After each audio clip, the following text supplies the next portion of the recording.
Hello everyone. Last part में हमने देखा था कि उन दोनों की डिवोर्स हो गई है। रुआन अपना बैग पैक करती है और वो घर हमेशा के लिए छोड़कर वहाँ से आ जाती है।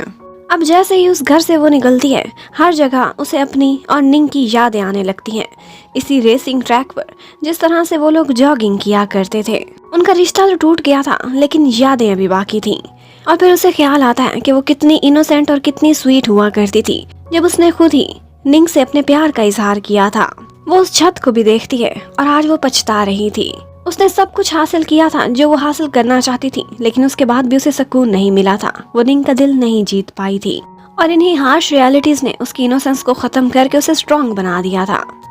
निंग का भी अब घर में मन नहीं लग रहा था। वो भी बाहर निकल आता है, लेकिन जब बाहर निकलता है तो यहाँ पर भी जगह जगह उसे रुआन की यादें आने लगती हैं। ये बात वो अच्छे से जानता था कि रुआन उससे बहुत प्यार करती थी। वो घर से तो निकला था उसकी यादें मिटाने के लिए, लेकिन जब बाहर जाता है तो हर जगह उसका वही हंसता मुस्कुराता चेहरा ही पाता है। आज रुआन ये सारा कुछ याद करते हुए हॉस्पिटल की छत पर आ जाती है, लेकिन उसे नहीं अंदाजा था कि उससे पहले निंग भी वहाँ बैठा यही सब कुछ सोच रहा था। अब वो दोनों इकट्ठे खामोशी से उस छत पर बैठ जाते हैं और बस अपने पास्ट को याद करते रहते हैं। अब नेक्स्ट डे दिखाया जाता है कि रुआन की उसी पेशेंट की फैमिली से एक दफ़ा फिर से लड़ाई हो जाती है। वो उससे लड़ते हैं कि तुम लोग सही से हमारी मम्मी का ख्याल नहीं रख रहे। रुआन तो अभी भी उनसे बहुत अच्छे से बात कर रही थी, लेकिन वो थे कि आगे से हाथ उठाने पर उतर आए थे। यहाँ पर डिंग भी आ जाती है और आकर रुआन का साथ देती है। और फिर हमें नेक्स्ट सीन में दिखाया जाता है कि डिंग और रुआन दोनों के फेस पर लड़ाई के मार्क्स हैं, और इसके साथ साथ ये भी पता चलता है कि उनको वहाँ पर आकर डॉक्टर निंग ने बचाया था। और हॉस्पिटल का डायरेक्टर आकर फिर डॉक्टर निंग से लड़ाई कर रहा होता है। उसे बहुत डांट पड़ती है कि तुम कैसे किसी पेशेंट के घर वालों से लड़ सकते हो, ये कोई अखाड़ा नहीं, ये हॉस्पिटल है। उसका यही कहना था कि ये बात अब मीडिया पर चली गई है, जिसकी वजह से हॉस्पिटल की बदनामी हो रही थी और अब दुनिया वालों को फर्क भी नहीं पड़ता था कि किसने पहले लड़ाई शुरू की। बस डॉक्टर्स का पेशेंट की फैमिली पर हाथ उठाना किसी को पसंद नहीं आ रहा था।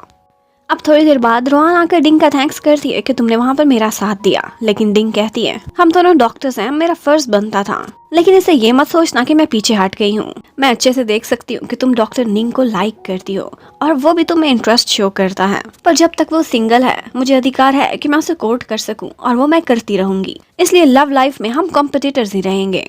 अब इसके बाद रुआन जाकर निंग का थैंक्स करती है क्योंकि उसने उसकी वजह से लड़ाई में पैर रखा था। आज निंग को बहुत ज्यादा नींद आ रही थी क्योंकि उसने रात भर सर्जरीज की थी, तो रुआन उसकी हेल्प करती है, उसके लिए ड्राइव कर रही थी। वो गाड़ी में बैठते ही सो जाता है। यहाँ पर रुआन उसकी सीट बेल्ट जब बांध रही होती है तो उसी वक्त उसी फैमिली ने एक लड़के को भेजकर उनकी फोटोज बना ली थी ताकि गलत मतलब निकले। अब वो दोनों शियांग के स्कूल पहुँचते हैं। निंग जब शियांग को लेकर बाहर आता है तो वो बहुत खुश हो जाता है कि आज मामा भी साथ आई हैं। वापसी पर अब निंग ड्राइव कर रहा था और शियांग अपनी मम्मी के साथ पीछे बैठा हुआ होता है। वो कहता है कि मैंने आपके लिए मदर्स डे का एक गिफ्ट भी बनाया है। अपने स्कूल में उसने कुछ आर्ट्स की थी। और फिर कहता है देखें आज आपका स्पेशल डे है, डैड को चाहिए कि वो भी आपको बुके गिफ्ट करें। और अब फ्लावर्स देने की बात सुनकर निंग भी शर्मा जाता है और साथ में रुआन भी। अब वो लोग रुआन को ड्रॉप करने के लिए उसके घर तक जाते हैं। उसकी मम्मी ने बाहर देख लिया था कि निंग आया हुआ है और साथ में उसका बेटा भी। वो देखते ही दोबारा से उस बेटे की एज पूछती है। 6 साल, मतलब कि उनकी माइंड में कहीं ना कहीं आ रहा था कि इसने हमारी बेटी से चीट किया है, लेकिन फिर भी वो एक दफा कह देती हैं कि आप लोग हमारे साथ खाना खाएं। शियांग फौरन से मान जाता है, बल्कि उनको नानो नानो भी कहने लगता है। उनके घर आकर शियांग को बहुत खुशी मिलती है क्योंकि वो हमेशा अकेला जो रहता था और अब वो यहाँ पर नाना और नानी के साथ बहुत सारी गेम्स भी खेलता है।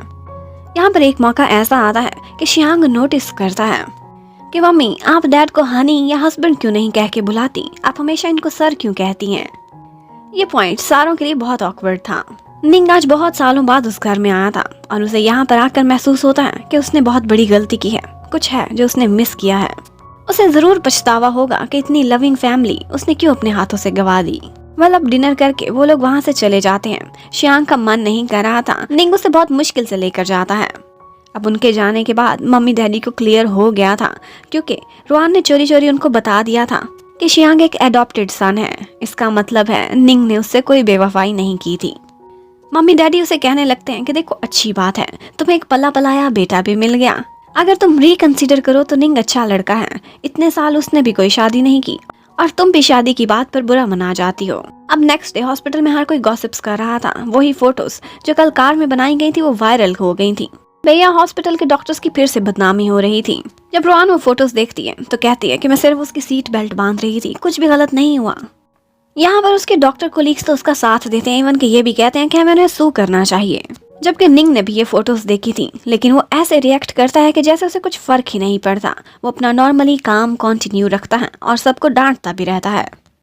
इतने में एक इमरजेंसी केस आ जाता है जिसे आज रोआन बहुत अच्छे से हैंडल कर रही थी और ये चीज़ निंग को पसंद आई थी। उसकी स्टूडेंट एक अच्छी लर्नर है। अब लंच ब्रेक में सारे डॉक्टर्स इकट्ठे खड़े होते हैं और सोचते हैं कि कोई तो सोल्यूशन हमें निकालना पड़ेगा, वरना हम लोग तो बच गए थे। लेकिन निंग वो बीच में मारा जा रहा है क्योंकि उसके ऊपर अब इन्वेस्टिगेशन होने लगी है हॉस्पिटल की तरफ से। हो सकता है उसे फाइन हो, इवन कि अपनी सीट भी गंवानी पड़े। रोआन से ये बर्दाश्त नहीं हो रहा था। वो कहती है मैं चुप नहीं बैठूंगी। वो अब जाकर इस इश्यू पर खुद ही से ही इन्वेस्टिगेशन करने लगा। एक्चुअली सीढ़ियों में उसी पेशेंट की फैमिली उसे लेकर जा रही थी कि वो पेशेंट बेहोश हो गई थी। यहाँ पर कोई कैमरा नहीं लगा हुआ था, लेकिन जब वो फैमिली किसी को इन्फॉर्म करने के लिए आई थी वहाँ पर कैमरा ज़रूर लगा हुआ था और उसी दिन की सीसीटीवी फुटेज वो निकाल लेती है। अब साबित हो जाता है कि हॉस्पिटल की इसमें कोई नेग्लिजेंस नहीं थी। इसमें सारा कसूर उसके बेटे और उसकी बहू का था जो बाद में अनजान बन रहे थे। अब रोआन भी सोशल मीडिया पर आ जाती है और उसी सबूत के साथ वो अपनी एक वीडियो भी बनाती है और बताती है कि किस तरह से हम पर अटैक किया गया। सोशल मीडिया की पावर मैं भी यूज करना चाहती हूँ और सबको वो सच्ची बात बताती है और उसके बाद उसे बहुत अच्छा रिस्पांस मिलता है क्योंकि सच्चाई की हमेशा जीत जो होती है। अब यहाँ पर निंग भी इनोसेंट साबित हो गया था और रोआन भी। उसने सारी रात इन्वेस्टिगेशन करके ये वीडियो बनाई थी। अब वो सो रही थी। निंग उसके पास जाता है और जब वो उठती है तो वो उसे थैंक्स करता है और तो और वो खुद आज उसके लिए कॉफी भी बना कर लाया था। अब एक तरफ निंग को दिखाते हैं वो प्रोफेशनली बहुत अच्छा था, जबकि रोआन वो सोशली इंटरेक्शन में बहुत अच्छी थी और इसी का यूज करते हुए उसने आज निंग को बचाया था। अब रात को जब रोआन घर वापस आती है तो उसका भाई उसके पास आता है और उसे एक गाड़ी की चाबी देता है। उसे लगा था कि ये मजाक कर रहा है, किसी फ्रेंड से गाड़ी मांग कर लाया होगा, लेकिन एक्चुअली वाकई उसके भाई ने उसके लिए एक मिनी कूपर खरीदी थी। वो कहता है थोड़े अरसे बाद जब मैं और पॉपुलर हो जाऊंगा तो इससे भी बड़ी गाड़ी तुम्हें खरीद कर दूंगा। अब रोआन को बहुत खुशी होती है। वो वही गाड़ी चलाती हुई नेक्स्ट डे हॉस्पिटल जाती है और पार्किंग करती है बिल्कुल निंग के बाजू में। निंग उसे कार में आते हुए देखकर बहुत खुश हो जाता है, लेकिन अपनी टॉन्ट करने से बाज नहीं आता। कहता है ड्राइवर तुम बिल्कुल भी अच्छी नहीं हो, देखो पार्किंग गलत की है। अब जैसे ही वो हॉस्पिटल पहुंचती है तो उसे एक और न्यूज़ मिलती है और वो ये थी कि पहले जो लड़ाई की फुटेजेस लीक हुई थी उसमें ऐसा लग रहा था कि जैसे निंग ही उनको मार रहा है, लेकिन अब जो फुटेज आई थी वो बिल्कुल क्लियर थी और इस एंगल से ली गई थी कि स्टार्ट से लेकर एंड तक सब पता चलता है कि पहले फैमिली ने ही डॉक्टर्स पर अटैक किया था। आज निंग और रोआन का क्लिनिक का दिन था। वहाँ पर एक पेशेंट आता है जिसका नाम डू होता है, लेकिन अभी वो क्लिनिक के बाहर ही खड़ा था कि बेहोश हो जाता है। डॉक्टर्स भागते हुए उसके पास आते हैं और फिर उसे स्ट्रेचर पर डालकर इमरजेंसी रूम में ले जाते हैं। उसके सीटी स्कैन से पता चला था कि उसको ब्रेन ट्यूमर है और वो बहुत डीप है और क्रिटिकल है। जब वो होश में आता है तो यही बताता है कि डॉक्टर निंग एक बहुत अच्छा इंसान है और वो जो वीडियो अभी सोशल मीडिया पर डाली गई थी वो उसी लड़के की तरफ से थी। रोआन तो ये सुनकर फौरन से उसका थैंक्स करने लगती है। वो बहुत खुश हो गई थी, लेकिन निंग वो बिल्कुल कोल्ड सा खड़ा रहता है। उसे प्रोफेशनल बातें करता है, तुम्हारी फैमिली कहाँ है? लेकिन वो कहता है मेरी कोई फैमिली नहीं है। निंग उससे कहता है कि मैं पूरी कोशिश करूंगा, लेकिन मुझे लगता है कि ये जो ट्यूमर है ये कैंसर है। अब डू कहता है कोई बात नहीं, मैं आप पर पूरा विश्वास रखूंगा, मुझे लगता है कि आप मुझे ठीक कर दोगे। आज जब रोआन वापस जा रही होती है तो निंग अपनी गाड़ी की बजाय उसकी गाड़ी में जाकर बैठ जाता है। वो बिन बुलाया मेहमान बनकर आया था। कहता है तुमने खुद ही तो वादा किया था कि तुम शियांग का ख्याल रखोगी। अब खुद तो वो सारा टाइम बैठकर लैपटॉप पर काम करता रहता है, जबकि रोआन खाना भी बनाती और शियांग का ख्याल भी रखती है। अब इन दी एंड जब वो उसे सुला देती है तो आकर निंग को कहती है तुमने सिर्फ यही काम करना था, मुझे तो लगता था तुमने हॉस्पिटल जाना था। तो निंग कहता है कि एक्चुअली शियांग को तुम्हारी कुकिंग बहुत पसंद है, इसलिए कभी कभी आ जाया करो, वो तुम्हारे साथ खेलना ज्यादा पसंद करता है। अब रोआन का कहना था अगर एक दफा मैंने माइक में कह दिया है कि मैं उसकी मम्मी हूँ तो तुम मुझे उसकी रियल मम्मी क्यों बना रहे हो? जाओ और ढूंढो उसके लिए मम्मी। लेकिन निंग का कहना था देखो मसला यहाँ खत्म नहीं होगा, वो तुम्हें अपनी रियल मम्मी मान चुका है, अब किसी और से मैं शादी कर लूंगा तो वो यही कहेगा कि वो उसकी स्टेप मॉम है और फिर मसले शुरू हो जाएंगे।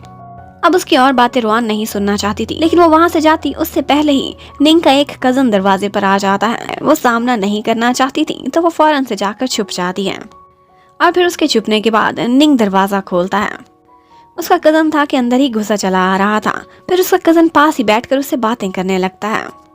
रोआन भी कमरे में खड़ी चोरी चोरी उनकी बातें सुनती रहती है और वो जो बातें थी उस पर निंग को बहुत शर्मिंदगी हो रही थी। उसका कज़न यही कहता है कि तुम्हारी भाभी को कल रात सपने में तुम्हारी मामा मिली थी और तुम्हारी शादी के लिए वो बहुत परेशान थी। बताओ तुमने क्या सोचा है? मैंने तुम्हें अब तक 20 से 30 लड़कियां मिलवाई हैं, ब्लाइंड डेट्स पर भी गए हो, लेकिन तुम्हें कोई क्यों पसंद नहीं आती? ये सब बातें सुनकर रोआन को बहुत हंसी आ रही थी और निंग को पूरी एम्बेरसमेंट हो रही थी। यहाँ पर रोआन को ये भी पता चलता है कि एक दफ़ा श्यांग की टीचर के साथ भी निंग ब्लाइंड डेट पर गया था, लेकिन वो जहाँ भी जाता था आगे बात ही नहीं बनती थी। वो बड़ी मुश्किल से अपने कज़न को चुप कराता है, लेकिन कज़न कहता है देखो जल्दी जल्दी कोई फैसला करो, आज फिर से तुम्हारी मम्मी अगर मेरी पत्नी के सपने में आई तो उन्हें कोई तो जवाब देना पड़ेगा। लेकिन निंग से उसका एक लम्हा बैठना भी बर्दाश्त नहीं हो रहा था। वो बड़ी मुश्किल से उसे जल्दी जल्दी पानी पिलाता है और घर से चलता करता है। और फिर रोआन बाहर निकलती है और हंस हंस कर उसका बहुत मजाक उड़ाती है और कहती है कि मुझे अब समझ आई तुम इतने मसरूफ क्यों रहते हो। 20 से 30 ब्लाइंड डेट्स हैंडल करना बहुत मुश्किल होता है। अब नेक्स्ट डे वो हॉस्पिटल में टान से मिलती है। यही बात उसने टान को बताई थी तो टान हंसते हुए से बताती है, अच्छा 20-30 उसकी कजन ने दी थी तो 2 दर्जन लड़कियां तो मैंने भी उसे दिखाई थी। तुम्हें मैंने नहीं बताया कि तुम्हें बुरा लगेगा, लेकिन चाहे जितनी भी अच्छी से अच्छी लड़की निंग को मिला दो उसे कोई पसंद ही नहीं आती। शायद तुम्हारे जाने के बाद उसका स्टैंडर्ड बहुत हाई हो गया है। इतने में उनके पास आकर निंग भी बैठ जाता है और वहीं के वहीं रोआन को मैसेज आता है उसकी आंटी का, जो उसके लिए एक ब्लाइंड डेट सेट करा रही थी। निंग को जेलस कराने के लिए वो फौरन से ऊंचा ऊंचा बताने लगती है कि कल मैंने ब्लाइंड डेट पर जाना है एक यूनिवर्सिटी प्रोफेसर के साथ। अब नेक्स्ट डे वो घर जाकर रेडी होती है। उसकी मम्मी भी बहुत एक्साइटेड थी। पहले तो उसके कपड़े चेंज कराती हैं कि तुम कोई खिलता हुआ रंग पहनो, और फिर वो बहुत सुंदर सी तैयार होकर ब्लाइंड डेट पर चली जाती है। लेकिन सच बोले तो उसके घर वाले आज भी यही चाहते थे कि वो निंग के साथ पैचअप कर ले। अब उसकी ब्लाइंड डेट पर क्या होगा ये देखने के लिए stay connected. Thank you for watching, bye bye.